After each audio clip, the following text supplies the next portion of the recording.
Well, ladies and gentlemen, it finally happened. I hit my 2019 dividend stock portfolio goals of over $130,000. And that equals a growth rate of $2,166 a month. It's not exactly worth the finger, but we're going to go over the three main contributing factors of how I've been able to achieve this incredible goal. And then we're going to head over to the actual portfolio and kind of analyze some of the best performing positions this month. So I look so forward to breaking this down for you. So let's just jump right into it.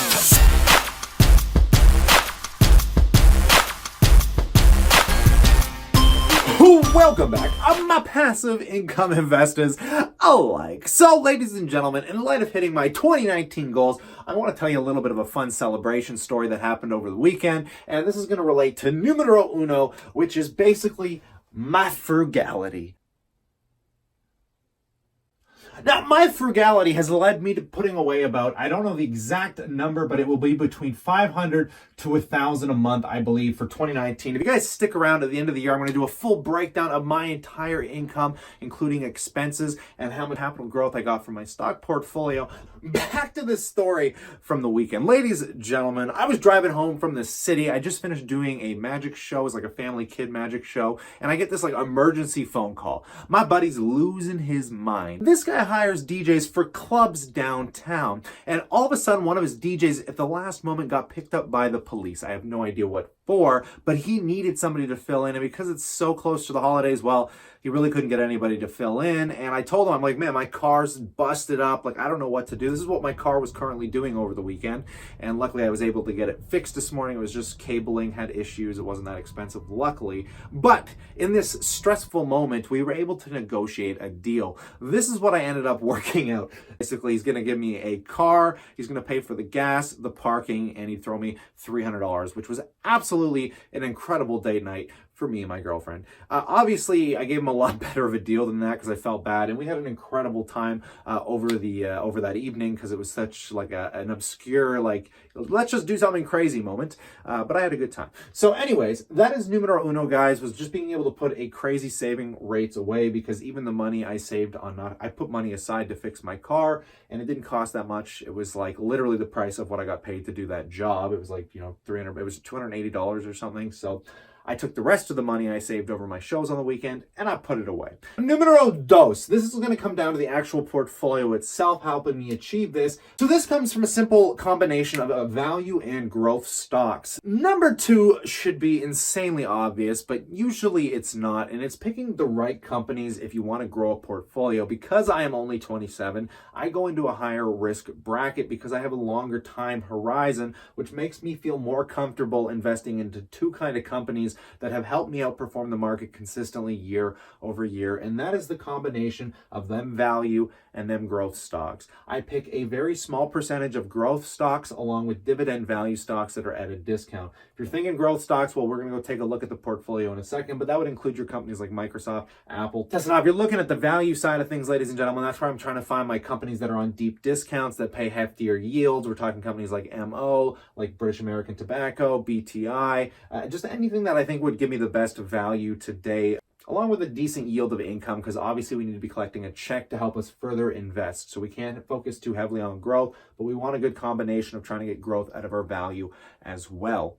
Now, if I can get this monkey to sit still, and if you don't know who the monkey is, well, you're too new to this channel. You're going to have to go watch a couple videos back or stick around to the end of the week when we actually update the monkey's portfolio. But nonetheless, ladies and gentlemen, number three, this one should be insanely obvious to most people, but it's not. And it's something that we have to always remind ourselves, and that is to simply not gamble. Whatever.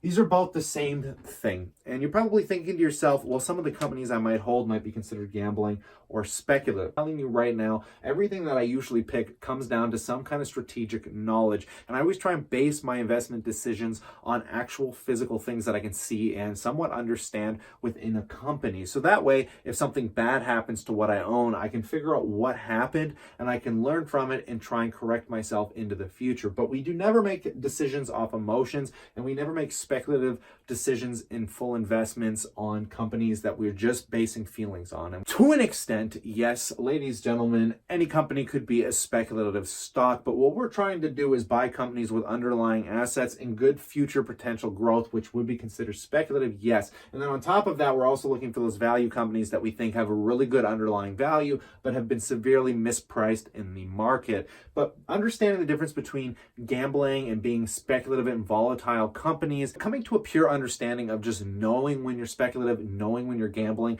and knowing when to quit is some of the hardest things people have troubles with in the market, which leads them to losing a lot of money. And I always say, guys, I stick to a goal and a plan, which is if I consistently underperform the market for a couple years and I don't beat the index, I will just put all my money into index funds. But let's be real, if we end up just buying index funds, this channel is going to lose a lot of its quality, because I'm sure a lot of you are entertained by the ridiculous things that I buy within my portfolio, and I'm sure you guys have fun seeing the growth and the depressing drop moments that will happen probably in the future here at some point. But nonetheless, guys, so these are the three main contributing factors to what I believe has given me a $2,166 growth rate while making less than probably $30,000 this year off my working income, and that is before taxes and expenses. But I'll explain more about that in the dividend portfolio itself. So let's just go see what's moving the markets today, guys.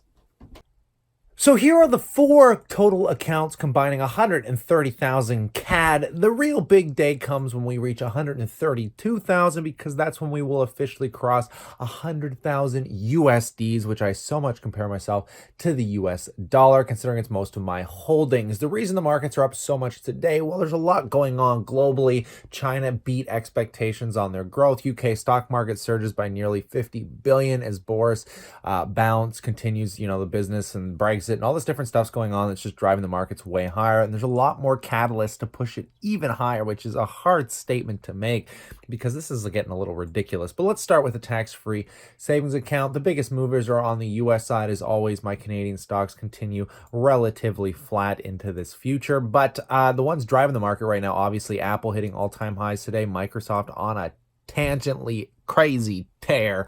My goodness. And then obviously my newest positions that are finally starting to show some serious performance. We got MO and BTI. Even GEO is showing some healthy green today, ladies and gentlemen.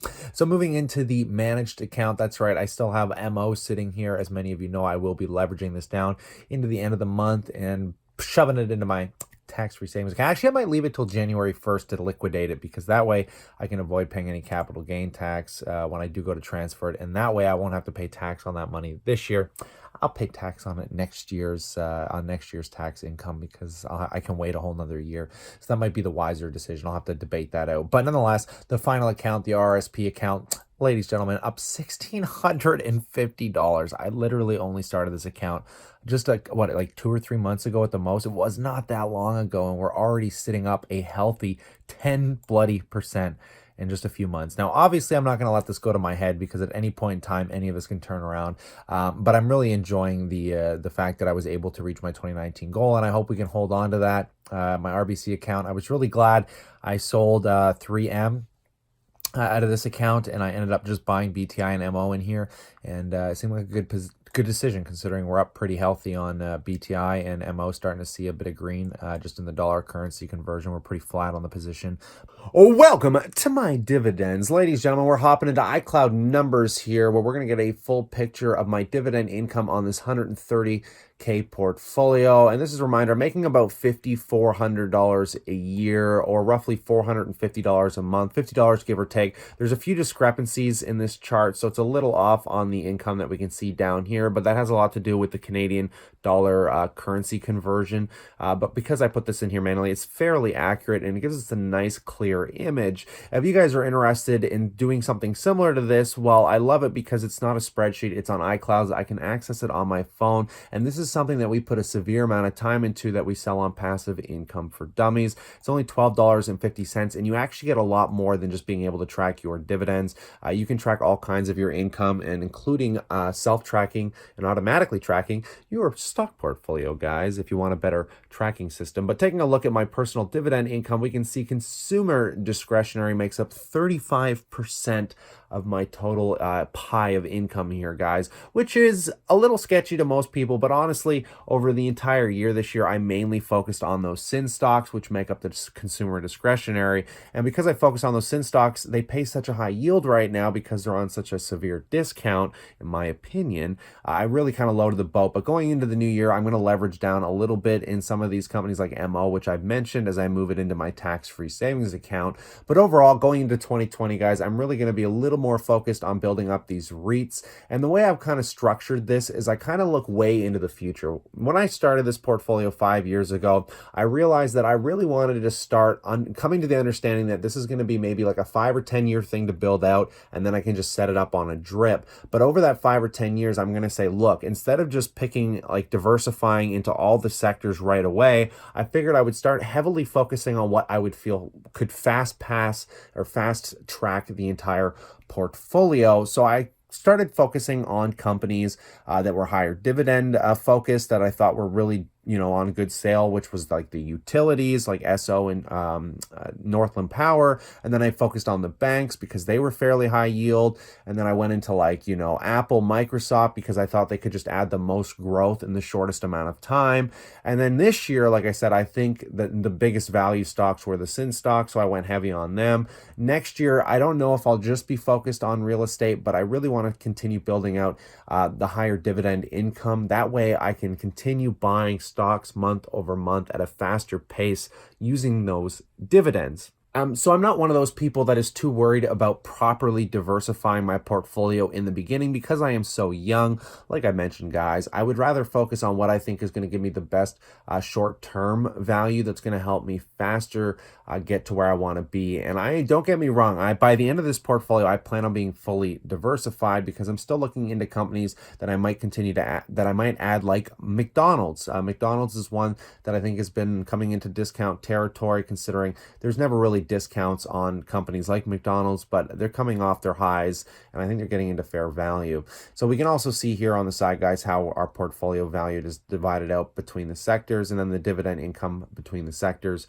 So I really love the way this works out, and I really enjoy where it's at. It'd be nice to get some of these up a little bit higher. I mean, obviously, technology is only making up about 6%, but you got to remember, I'm holding Apple and Microsoft, which only pay out a couple percent in my portfolio combined. So it's really hard to get it up there that high when it costs so much to buy them. Similar to the ETF as well. My ETF is only paying about 2%, and it's the smallest part of the portfolio. But yeah, I'd love to know what you guys think about all of this in the comments section below. What an incredible amount of work I put into this, and it's nice to see that we've actually hit our 2019 goals. I didn't think it was going to happen, but ladies and gentlemen, it has actually came into fruition, which I'm super excited for, and I'm just here to celebrate with you guys because you guys really help make this possible and keep my head kind of in the game. So stay cool, stay awesome. I look forward to chatting to you all real soon.